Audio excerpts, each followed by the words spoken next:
Hi guys, how are you? My name is Joe. I'm submitting this video for the work experience part of the assessment on Trilogy and Crossover. When I saw the assignment, the first event that came to my mind was when I was playing pro soccer down in Australia. And so I want to talk a little bit about that and how our coach at the time really rallied a group of players to perform outside of our means, to take a group and make us a sum better than the parts that we had. So just to set the stage a little bit, we were from a small town in Tasmania called Devonport, 30,000 people.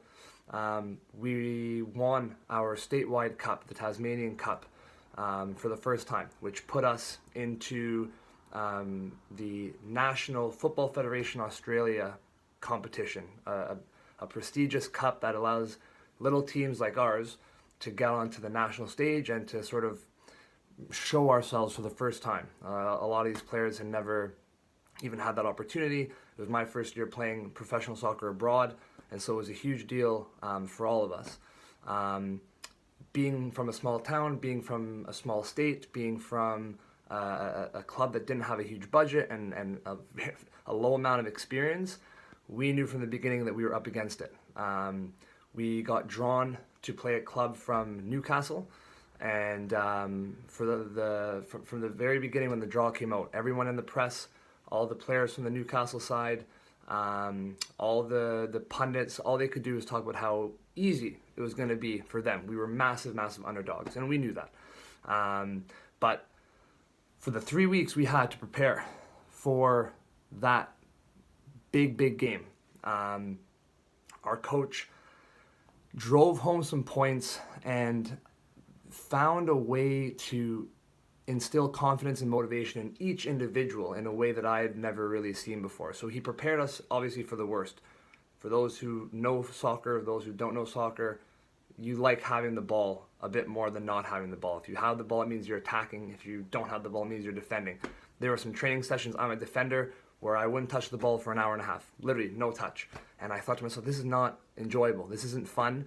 But when I spoke to the coach after these training sessions and he explained to me how the game was going to shake up against the team we were playing against, the Jaffas, it was very clear to me that it was just going to be that hard work, that kind of terrible amount of defending for 2 hours every week, every day, was going to eventually lead us into a situation where we would be prepared for what we were about to face. A better team, better players, and we weren't going to see much of the ball.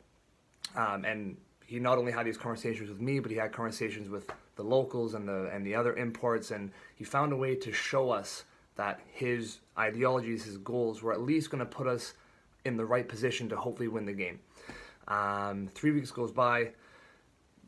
We have a home game in front of a few thousand people. 10% of the city comes out to watch, and which is huge for a community club. And we've got the rallying cry of the fans behind us. We've got teeming down rain. We're on our home ground, and we score a goal, controversial goal. First half, we're up 1-0, and for the whole rest of the game, those training sessions, that hard work that we put in, the way that our coach inspired us to understand the game plan and to feel the commitment that we needed for those 90 minutes of hell, basically, not being able to touch the ball, defending in the pouring rain, feeling like we were always under the pump.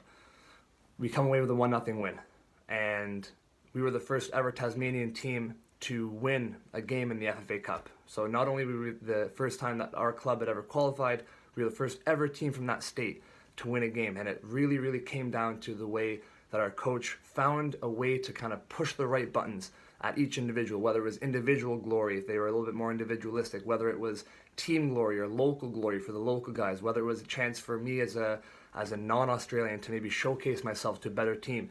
He found a way to motivate us.